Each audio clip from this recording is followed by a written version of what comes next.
अथ पंचमोऽध्यायः। अध्याय 5 कर्मयोग।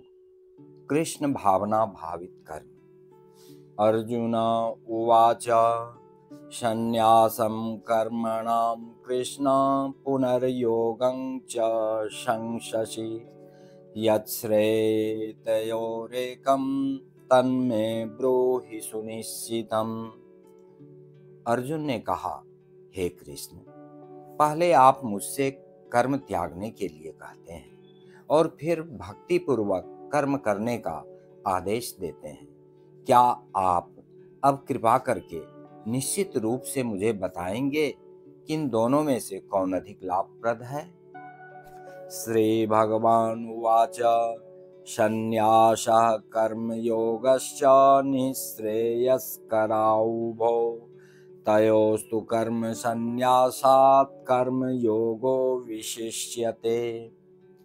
श्री भगवान ने उत्तर दिया, मुक्ति के लिए तो कर्म का परित्याग तथा भक्ति कर्म अर्थात कर्म योग दोनों ही उत्तम हैं, किंतु इन दोनों में से कर्म के परित्याग से भक्ति युक्त कर्म श्रेष्ठ है। ज्ञेयः स नित्य सन्न्यासी यो न द्वेष्टि न कांक्षति निर्द्वन्द्वो हि महाबाहो सुखं बन्धात् प्रमुच्यते। जो पुरुष न तो कर्म फलों से घृणा करता है और न कर्म फल की इच्छा करता है, वह नित्य सन्यासी जाना जाता है। हे महाबाहु अर्जुन, ऐसा मनुष्य समस्त द्वंद्वों से रहित होकर भव बंधन को पार कर पूर्णतया मुक्त हो जाता है। सांख्य योगो पृथक बाला प्रवदन्ति न पंडिता एकमप्यास्थितः सम्यग् उभयोर्विन्दते फलम्। अज्ञानी ही भक्ति अर्थात कर्मयोग को भौतिक जगत के विश्लेषणात्मक अध्ययन अर्थात सांख्य से भिन्न कहते हैं। जो वस्तुतः ज्ञानी हैं वे कहते हैं कि जो इनमें से किसी एक मार्ग का भली भांति अनुसरण करता है वह दोनों के फल प्राप्त कर लेता है। यत सांख्ये प्राप्यते स्थानं तद्योगैरपि गम्यते एकं सांख्यं च योगं च यः पश्यति स पश्यति। जो यह जानता है कि विश्लेषणात्मक अध्ययन अर्थात सांख्य द्वारा प्राप्य स्थान भक्ति द्वारा भी प्राप्त किया जा सकता है और इस तरह जो सांख्य योग तथा भक्ति योग को एक समान देखता है वही वस्तुओं को यथारूप में देखता है। संन्यासस्तु महाबाहो दुःखमाप्तु मयोगतः योगयुक्तो मुनिर्ब्रह्मा न चिरेणाधिगच्छति। भक्ति में लगे बिना केवल समस्त कर्मों का परित्याग करने से कोई सुखी नहीं बन सकता, परंतु भक्ति में लगा हुआ विचारवान व्यक्ति शीघ्र ही परमेश्वर को प्राप्त कर लेता है। योग युक्तो विशुद्धात्मा विजितात्मा जितेन्द्रियः सर्वभूतात्म भूतात्मा कुर्वन्नपि न लिप्यते। जो भक्ति भाव से कर्म करता है, जो विशुद्ध आत्मा है और अपने मन तथा इंद्रियों को वश में रखता है, वह सबों को प्रिय होता है और सभी लोग उसे प्रिय होते हैं। ऐसा व्यक्ति कर्म करता हुआ भी कभी नहीं बंधता। नैव किंचित करोमीति युक्तो मन्येत तत्त्ववित् पश्यन् शृण्वन् स्पृशन् जिघ्रन् अस्नन् गच्छन् स्वपन् श्वसन् प्रलपन् विसृजन् गृह्णन् उन्मिषन् निमिषन्नपि इन्द्रियान् इन्द्रियार्थेषु वर्तन्त इति धारयन्। दिव्य भावना मृत युक्त पुरुष देखते, सुनते, स्पर्श करते, सूंघते, खाते, चलते फिरते, सोते तथा श्वास लेते हुए भी अपने अंतर में सदैव यही जानता रहता है कि वास्तव में वह कुछ भी नहीं करता। बोलते, त्यागते, ग्रहण करते या आंखें खोलते बंद करते हुए भी वह यह जानता रहता है कि भौतिक इंद्रियां अपने अपने विषयों में प्रवृत्त हैं और वह इन सब से पृथक है। ब्रह्मण्याधाय कर्माणि संगं त्यक्त्वा करोति यः लिप्यते न स पापेन पद्मपत्रमिवाम्भसा। जो व्यक्ति कर्म फलों को परमेश्वर को समर्पित करके आसक्ति रहित होकर अपना कर्म करता है, वह पाप कर्मों से उसी प्रकार अप्रभावित रहता है जिस प्रकार कमल पत्र जल से अस्पृश्य रहता है। कायेन मनसा बुद्ध्या केवलैरिन्द्रियैरपि योगिनः कर्म कुर्वन्ति संगं त्यक्त्वात्मशुद्धये। योगी जन आसक्ति रहित होकर शरीर, मन, बुद्धि तथा इंद्रियों के द्वारा भी केवल शुद्धि के लिए कर्म करते हैं। युक्ताः कर्म फलं त्यक्त्वा शान्तिमाप्नोति नैष्ठिकीम् अयुक्ताः कामकारेण फले शक्तो निबध्यते। निश्चल भक्त शुद्ध शांति प्राप्त करता है क्योंकि वह समस्त कर्मफल मुझे अर्पित कर देता है, किंतु जो व्यक्ति भगवान से युक्त नहीं है और जो अपने श्रम का फल कामी है, वह बंध जाता है। सर्वकर्माणि मनसा सन्न्यस्यास्ते सुखं वशी नवद्वारे पुरे देहि नैव कुर्वन्न कारयन्। जब देहधारी जीवात्मा अपनी प्रकृति को वश में कर लेता है और मन से समस्त कर्मों का परित्याग कर देता है, तब वह 9 द्वारों वाले नगर अर्थात भौतिक शरीर में बिना कुछ किए कराए सुखपूर्वक रहता है। न कर्तृत्वं न कर्माणि लोकस्य सृजति प्रभु न कर्म फल संयोगम स्वभावस्तु प्रवर्तते। शरीर रूपी नगर का स्वामी देहधारी जीवात्मा न तो कर्म का सृजन करता है, न लोगों को कर्म करने के लिए प्रेरित करता है, न ही कर्म फल की रचना करता है। यह सब तो प्रकृति के गुणों द्वारा ही किया जाता है।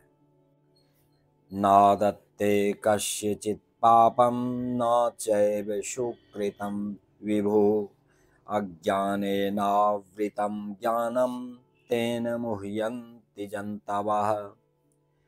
परमेश्वर न तो किसी के पापों को ग्रहण करता है न पुण्यों को, किंतु सारे देहधारी जीव उस अज्ञान के कारण मोहग्रस्त रहते हैं जो उनके वास्तविक ज्ञान को आच्छादित किए रहता है। ज्ञानेन तु तदज्ञानम येषां नाश्रितमात्मनः तेषामादित्यवज् ज्ञानं प्रकाशयति तत्परम्। किंतु जब कोई उस ज्ञान के से प्रबुद्ध होता है जिससे अविद्या का विनाश होता है, तो उसके ज्ञान से सब कुछ उसी तरह प्रकट हो जाता है जैसे दिन में सूर्य से सारी वस्तुएं प्रकाशित हो जाती हैं। तदबुद्धयस्तदात्मानस्तन्निष्ठास्तत्परायणाः गच्छन्ति पुनरावृत्तिं ज्ञान निर्धूत कल्मषाः। जब मनुष्य की बुद्धि, मन, श्रद्धा तथा शरण सब कुछ भगवान में स्थिर हो जाते हैं, तभी वह पूर्ण ज्ञान द्वारा समस्त कल्मष से शुद्ध होता है और मुक्ति के पथ पर अग्रसर होता है। विद्या विनय संपन्ने ब्राह्मणे गविहस्तिनि शुनि चैव स्वपाके च पंडिताः समदर्शिनः। विनम्र साधु पुरुष अपने वास्तविक ज्ञान के कारण एक विद्वान तथा विनीत ब्राह्मण, गाय, हाथी, कुत्ता तथा चांडाल को समान दृष्टि अर्थात समभाव से देखते हैं। इहैव तैर्जिता सर्गो येषां साम्ये स्थितं मनः निर्दोषं हि समं ब्रह्म तस्मात् ब्रह्मणि ते स्थिताः। जिनके मन एकत्व तथा समता में स्थित हैं, उन्होंने जन्म तथा मृत्यु के बंधनों को पहले ही जीत लिया है। वे ब्रह्म के समान निर्दोष है और सदा ब्रह्म में ही स्थित रहते हैं।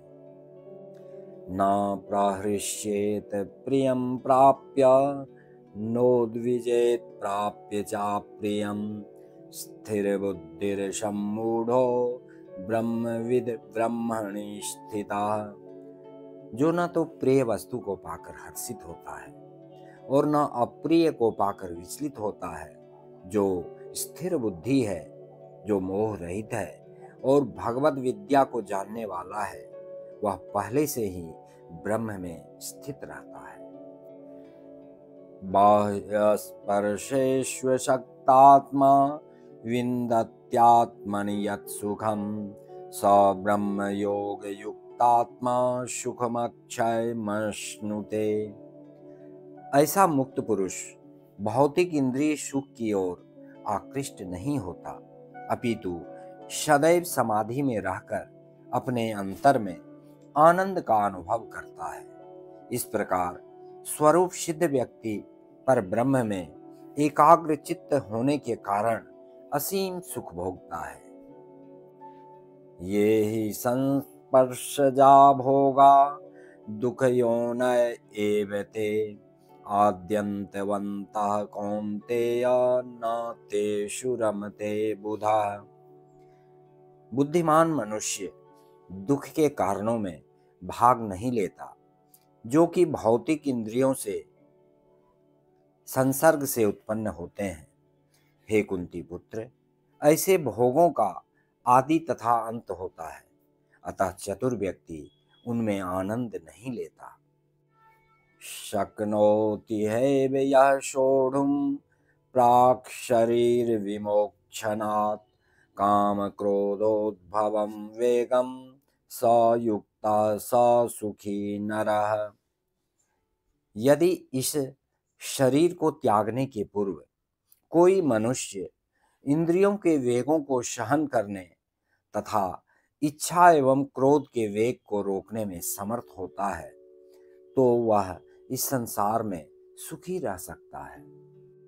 योऽन्तः सुखो अंतरा रामस्तथांतर ज्योतिरेव यः स योगी ब्रह्म निर्वाणं ब्रह्म भूतोऽधिगच्छति।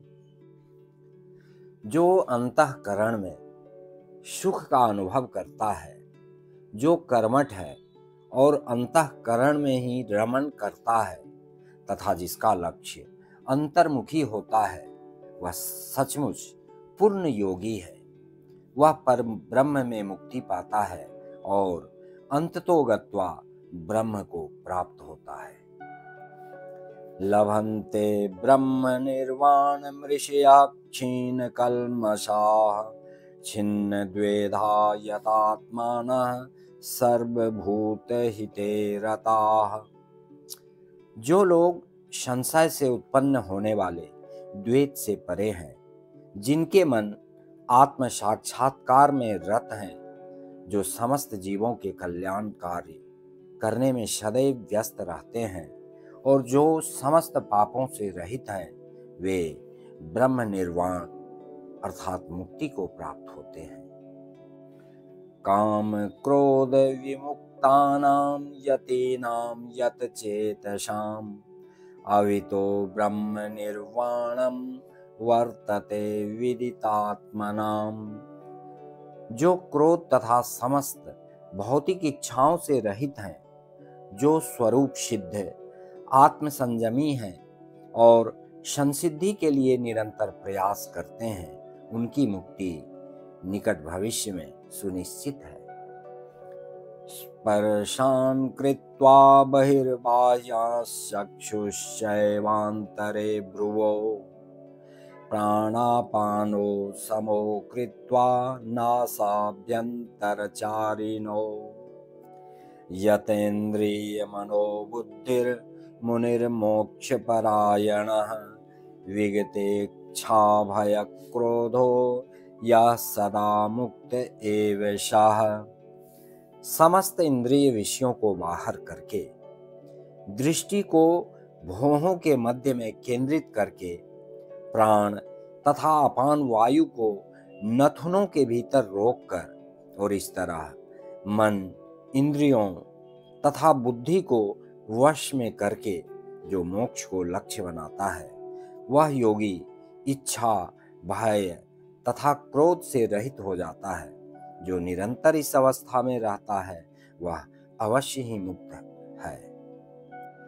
भोक्तारं यज्ञ तपसां सर्वलोक महेश्वरं सुहृदं सर्वभूतानां ज्ञात्वा मां शान्तिमृच्छति।